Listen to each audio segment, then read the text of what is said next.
Assalamualaikum warahmatullahi wabarakatuh. Perkenalkan, nama saya Barakatul Amalia dengan NIM akhir 153. Baik, di sini saya akan menjelaskan tentang pertumbuhan ekonomi negara.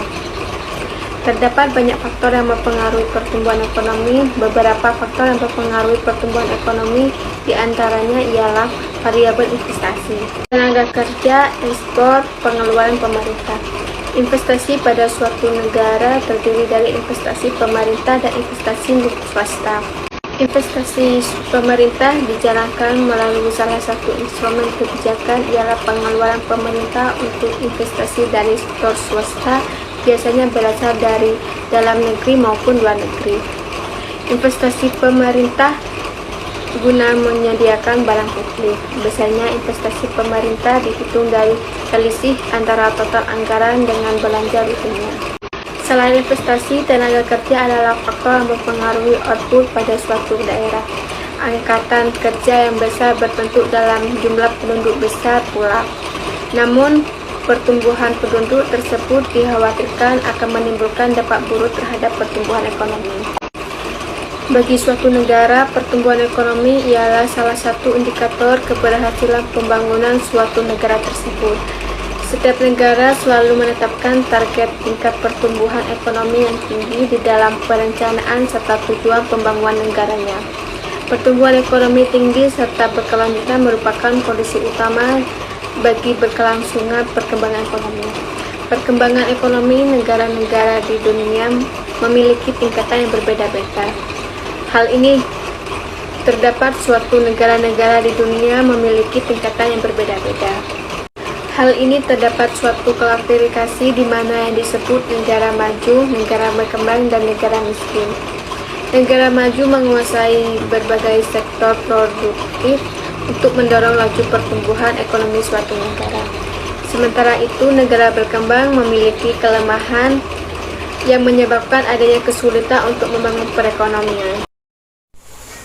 Pertumbuhan negara maju dan berkembang bagi suatu negara, indikator keberhasilan pembangunan di suatu negara tersebut yaitu pertumbuhan ekonomi. Di setiap negara pasti memiliki perencanaan serta tujuan pembangunan, yang mana akan selalu menetapkan target tingkat pertumbuhan ekonomi yang tinggi. Pertumbuhan ekonomi yang tinggi serta berkelanjutan merupakan kondisi utama bagi keberlangsungan pembangunan ekonomi. Akan tetapi, pembangunan ekonomi di setiap negara memiliki tingkatan yang berbeda. Maka dari itu, terdapat suatu klasifikasi di mana yang disebut negara maju, negara berkembang, serta negara miskin. Yang pertama, negara maju. Negara maju menguasai berbagai sektor produktif untuk mendorong laju pertumbuhan ekonominya. Negara berkembang memiliki kelemahan yaitu kurangnya tenaga ahli yang menyebabkan SDA tidak dimanfaatkan secara maksimal, yang akan menyebabkan adanya kesulitan untuk membangun perekonomiannya, sehingga arah negara terbelakang mengizinkan negara maju untuk mengelola sumber daya alam dalam hubungan kerjasama. Dari pembahasan tadi, kami akan membahas penerapan teori Solow-Schwartz. Model pertumbuhan Solow-Schwartz ditandai dengan variabel eksogen yang meliputi tabungan, tingkat pertumbuhan penduduk, dan tingkat pertumbuhan kemajuan teknologi. Model neoklasik tanpa perkembangan teknologi dianggap kurang realistis karena faktor perkembangan teknologi yang dapat mempengaruhi pertumbuhan pendapatan. Secara singkat, dapat disimpulkan sebagai modal adalah KT, tenaga kerja adalah LT, serta pengetahuan teknologi atau perkembangan teknologi yaitu TT, sehingga fungsi produksi dapat dinyatakan sebagai berikut. YT sama dengan F buka kurung KT kali LT kali TT tutup kurung. di mana YT adalah jumlah output yang diproduksi pada saat T. Input pertama yaitu KT atau modal. Input kedua dari fungsi produksi adalah tenaga kerja atau LT, sebuah input yang berhubungan erat dengan fisik manusia, termasuk jumlah tenaga kerja, jumlah waktu, kondisi fisik, serta skill. Tenaga kerja bersifat berlawanan atau rival, karena seorang pekerja tidak akan bekerja dalam sebuah produktif tanpa mengurangi waktu aktivitas lainnya. Input ketiga yaitu TT atau teknologi. Saya Limia Riandini Putri Maslaka dengan NIM 210231100100164. Di sini saya akan melanjutkan pembahasan dari materi sebelumnya, yaitu model pertumbuhan Solow-Swan. Model pertumbuhan Solow-Swan ditandai dengan adanya variabel eksogen, antara lain tingkat tabungan, tingkat pertumbuhan penduduk, dan tingkat pertumbuhan kemajuan teknis. Model neoklasik tanpa diikuti perkembangan teknologi dianggap kurang realistis. Maka dari itu, ditambahkan pada faktor perkembangan teknologi yang dapat mempengaruhi pertumbuhan pendapatan. Secara ringkas dapat disimpulkan sebagai modal K dalam kurung T, tenaga kerja L dalam kurung T, serta pengetahuan teknologi T dalam kurung T. Sehingga fungsi produksi dapat dinyatakan sebagai berikut.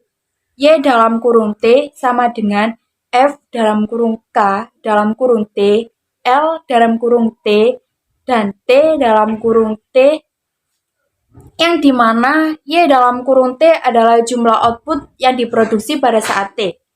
Input kedua dari fungsi produksi adalah tenaga kerja. L dalam kurung T, sebuah input yang merepresentasikan dan berhubungan erat dengan fisik manusia, yang di dalamnya terdapat jumlah tenaga kerja, jumlah waktu yang digunakan untuk bekerja, yang mencakup kekuatan fisik, kondisi kesehatan, dan skill yang dimiliki oleh para pekerja. Tenaga kerja juga bersifat rival, karena seorang pekerja tidak dapat bekerja dalam sebuah produktivitas tanpa mengurangi waktunya untuk aktivitas yang lain. Assalamualaikum warahmatullahi wabarakatuh. Saya Bilillah Fi'aula dengan NIM 2102311000145. Pada kesempatan kali ini saya ingin memaparkan terkait fungsi produksi. Mengapa saya ingin memaparkan terkait fungsi produksi? Karena dalam teori Solow-Swan ataupun model Slow, fungsi produksi adalah menjadi dasar dari pertumbuhan suatu ekonomi ataupun suatu perekonomian di negara. Mengapa? Agregat fungsi produksi merupakan kunci bagi model pertumbuhan neoklasik. Hal ini mengimplikasikan perekonomian mencapai tingkat output dan kapital jangka panjang yang biasa disebut dengan steady state equilibrium. Mungkin untuk lebih jelasnya saya akan paparkan di akhir video ini.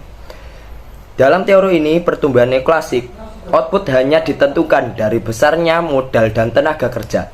Solow menyatakan bahwa proses produksi dipengaruhi oleh kapital ataupun modal, dan labor adalah tenaga kerja.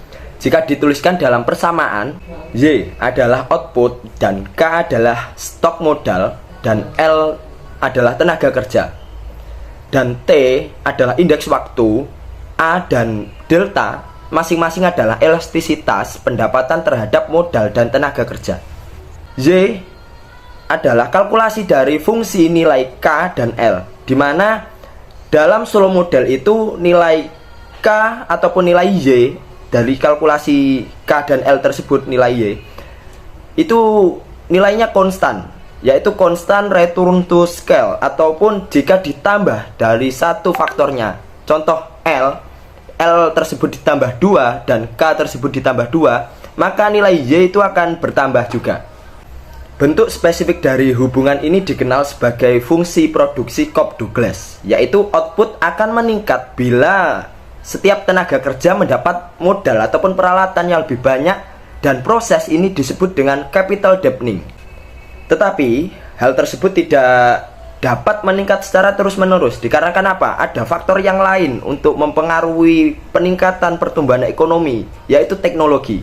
Hal tersebut dikarenakan modal ataupun tenaga kerja saat jumlahnya meningkat akan menghasilkan pertumbuhan output yang semakin berkurang, diminishing return. Peningkatan tenaga kerja pun harus diikuti dengan peningkatan modal. Apabila peningkatan modal itu tidak beriringan dengan peningkatan tenaga kerja akan mengalami penurunan produktivitas karena kekurangan modal untuk bekerja. Konsep ini selanjutnya akan digunakan untuk menjelaskan pencapaian untuk kondisi steady state. Sebelum membahas terkait steady state, saya akan membahas terkait akumulasi kapital, yaitu akumulasi kapital adalah kapital awal ditambah dengan perubahan kapital. Jadi total dari akumulasi kapital itu sendiri terus bertambah ataupun bisa berkurang. Perubahan kapital ini disebabkan oleh investasi dikurangi dengan depresiasi ataupun penyusutan. Selisih dari investment dengan depresiasi itu bisa disimpulkan dengan perubahan kapital. Saat investasi lebih tinggi dari depresiasi, output yang akan dihasilkan untuk faktor produksi akan bertambah juga. Begitupun juga sebaliknya, jika depresiasi itu lebih tinggi daripada investasi, maka tingkat untuk akumulasi kapital ataupun akumulasi modal itu akan meningkat juga. Nah, posisi steady state adalah pertumbuhan akan terus terjadi bila mana investasi sama dengan depresiasi. Jadi titik perpotongannya itu sama, sehingga tidak ada penambahan kapital, tidak ada penambahan output per worker ataupun output per pekerja. Keadaan ini disebut dengan steady state ataupun mapan. Nah, dalam posisi ini biasanya negara maju itu akan mengalami dalam posisi steady state, juga telah mengalami posisi steady state. Dan pertumbuhan yang akan terjadi itu mereka itu lambat karena posisinya itu sudah mapan ataupun ajeg. Jadi faktor yang mempengaruhi untuk menggenjot dalam pertumbuhan ekonomi, yaitu modal maupun tenaga kerja, mereka itu sudah seimbang. Jadi melewati titik perpotongan ini. Sepanjang nilai K masih di bawah nilai K steady state, maka K akan tumbuh dikarenakan investasi lebih besar dari depresiasi. Maka ekonomi akan bertumbuh juga karena output bertambah sampai ke titik steady state. Nah, untuk lebih jelasnya, Solow model ini memprediksi setiap negara akan tumbuh konvergen, di mana negara miskin ataupun negara berkembang akan tumbuh lebih tinggi dan mengejar catch up lah negara kaya. Tetapi hal tersebut ada beberapa faktor yang harus mempunyai latar belakang yang sama. Jika negara-negara tersebut memiliki saving rate, pertumbuhan penduduk, dan efisiensi tenaga kerja, human capital yang sama, jika tidak, maka negara tersebut ataupun faktor tersebut tidak terjadi konvergen. Setiap negara akan konvergen ke steady state-nya masing-masing. Hal ini disebut sebagai conditional convergen. Apa conditional convergen? Yaitu faktor yang melatar belakangi adanya pertumbuhan ekonomi tersebut, seperti saving rate, pertumbuhan penduduk, dan efisiensi tenaga kerja. Hai, perkenalkan saya Hotur Nadalam A dengan NIM belakang 151.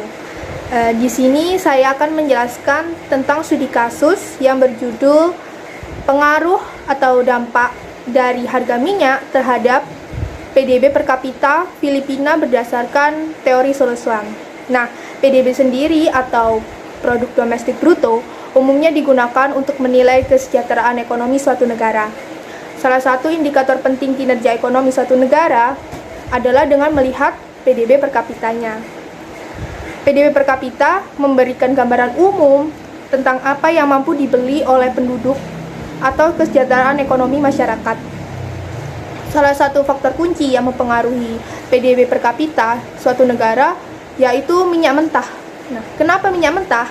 Minyak mentah dianggap sebagai barang normal. Harga dan permintaannya meningkat seiring dengan meningkatnya pendapatan konsumen.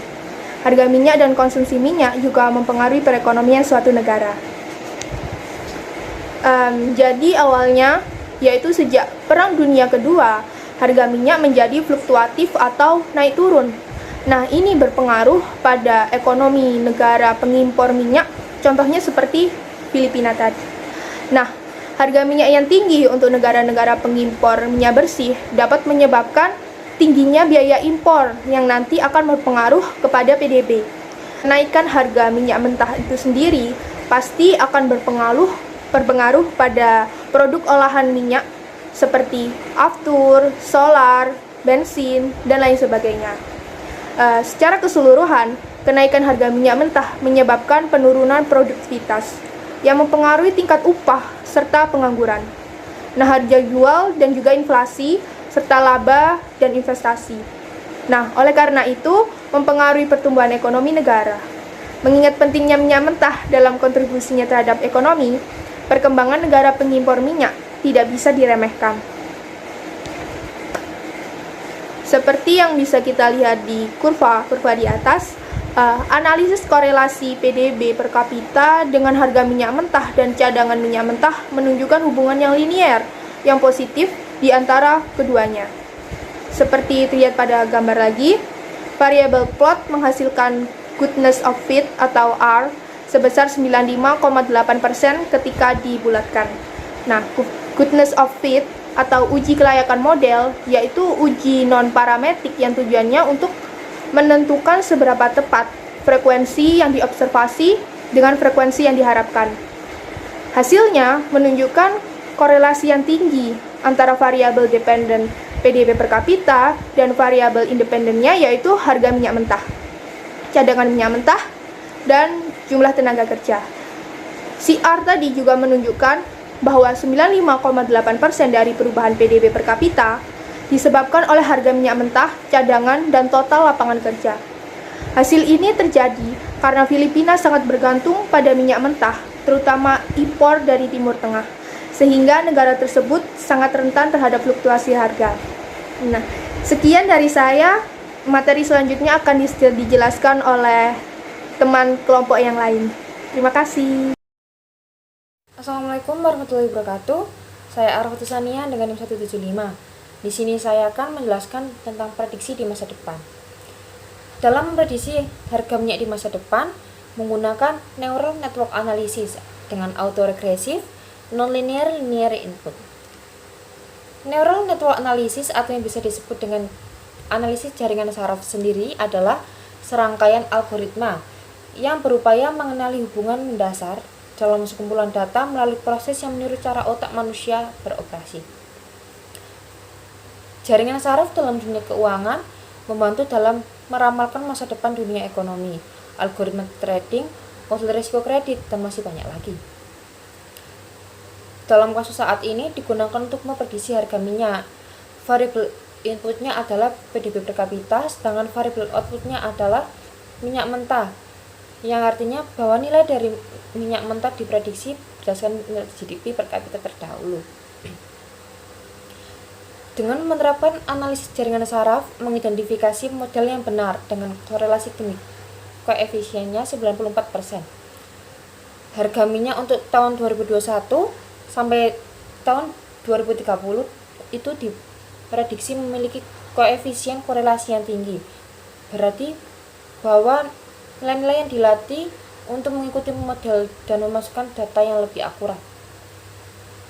Untuk gambar 2 itu menunjukkan korelasi antara keluaran yang diprediksi dan keluaran nyata. MSE, Mean Square Error atau kesalahan rata-rata dari nilai yang diprediksi adalah 0,02 yang menunjukkan bahwa nilai perkiraan lebih dekat dengan data aktual dan memiliki sedikit kesalahan. Hal ini tuh menunjukkan bahwa prediksi pada tabel 1 dapat secara akurat memiliki harga minyak di masa depan. Energy Information Administration AIA atau Informasi Energi AS Administrasi merilis perkiraan pada bulan Januari tahun 2022 itu menyatakan bahwa harga minyak mentah akan turun pada tahun 2022 dan 2023 karena akan ada peningkatan dalam produksi minyak bumi dan konsumsinya sedikit mengakibatkan peningkatan pasokan minyaknya itu secara global. Untuk kenaikan harga minyak secara tiba-tiba pada tahun 2021 itu disebabkan oleh fakta bahwa ada penarikan minyak bumi persediaan yang mengarah ke konsumsi lebih cepat daripada produksi ketika pandemi dimulai. Kemudian, jika konsumsi minyak yang meningkat dan tingkat produksinya lebih lambat di awal pandemi, dapat menjelaskan kenaikan harga minyak secara tiba-tiba pada tahun 2021. Harga minyak yang diprediksi sesuai dengan perkiraan EIA dengan peningkatan persediaan global. Hukum penawaran dan permintaan mendikte penurunan harga minyak di tahun 2022 dan 2023 dibandingkan dengan tahun 2021. Saya Nadifa Unimaira dengan NIM 21023 1100176. Di sini saya akan melanjutkan pembahasan dari materi sebelumnya, yaitu model pertumbuhan Solos-One.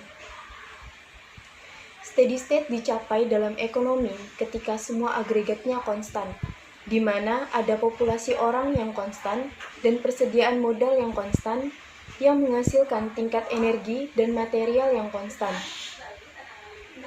Pada gambar kurva yang terdapat pada layar, kita dapat melihat bahwa model fisik yang mempengaruhi PDB menuju ke bentuk steady state yang dimana hampir mendekati garis lurus dalam grafik. Hal ini menunjukkan bahwa faktor-faktor yang dipertimbangkan dalam teori Solos-One, yaitu harga minyak mentah, aset moneter minyak mentah, dan total populasi tenaga kerja memiliki pengaruh yang kecil terhadap modal fisik yang dapat diartikan bahwa mungkin ada faktor-faktor lain yang tidak dipertimbangkan dalam penelitian ini. Di sisi lain, sumber daya manusia belum mendekati steady state karena faktor-faktor yang dipertimbangkan dalam teori ini memiliki pengaruh yang signifikan. Karena sumber daya manusia mencakup nilai ekonomi seorang pekerja, aset moneter minyak yang lebih tinggi juga dapat mempengaruhi modal manusia. Karena cadangan minyak yang lebih tinggi akan menyebabkan permintaan produk yang lebih tinggi dan juga peningkatan lapangan kerja. Saya Sawara dengan NIM 2102311000178. Di sini saya akan menjelaskan atau memberi kesimpulan dari studi kasus yang telah kelompok kami angkat atau ambil, yaitu mengenai dampak harga minyak pada PDB per kapita Filipina berdasarkan teori Solos-One. Nah, bisa saya ambil kesimpulan bahwa dari studi kasus ini yaitu hanya berfokus pada dampak harga minyak terhadap PDB per kapita Filipina dan mencakup tahun 2000 hingga 2020. Variabel bebas hingga harga minyak mentah, aset moneter minyak mentah, dan total populasi tenaga kerja diregresikan dengan PDB per kapita dan menemukan bahwa ada hubungan linier yang kuat antara variabel independen dan PDB per kapita. Menggunakan neutral network analysis, jadi pengertiannya itu sendiri dari neural network analysis atau analisis jaringan syaraf sendiri adalah serangkaian algoritma yang berupaya mengenali hubungan mendasar dalam sekumpulan data melalui proses yang meniru cara otak manusia itu beroperasi. Kemudian ditemukan juga bahwa menggunakan PDB per kapita dapat memprediksi harga minyak dengan perkiraan yang akurat. Nah, dari model pertumbuhan Solos-One terlihat bahwa modal fisik yang mempengaruhi PDB per kapita negara telah mencapai kondisi steady state, yang artinya mungkin ada faktor lain yang mungkin mempengaruhinya yang tidak dipertimbangkan dalam penelitian ini. Nah, di sisi lain juga modal manusia tidak mencapai steady state dalam periode yang dipengaruhi oleh aset minyak mentah dan total kesempatan kerja. Nah, jadi mengenai kesimpulan yang telah saya uraikan tadi, di sini juga menyarankan bahwa lebih banyak faktor makroekonomi harus juga dipertimbangkan, yaitu seperti investasi dan saham. Kemudian untuk menentukan hubungan antara faktor-faktor ini dan volatilitas atau kecenderungan mudah berubah atau fluktuasi harga minyak. Penting juga untuk mempertimbangkan faktor-faktor tersebut untuk menggambarkan pertumbuhan modal fisik negara seperti infrastruktur. Selain itu, jangka waktu yang lebih lama juga direkomendasikan untuk mengurangi presentase kesalahan dan meningkatkan kredibilitas dan akurasi penelitian itu sendiri. Jadi mungkin itu saja yang bisa saya simpulkan dari studi kasus yang telah kelompok kami ambil. Sekian dan terima kasih.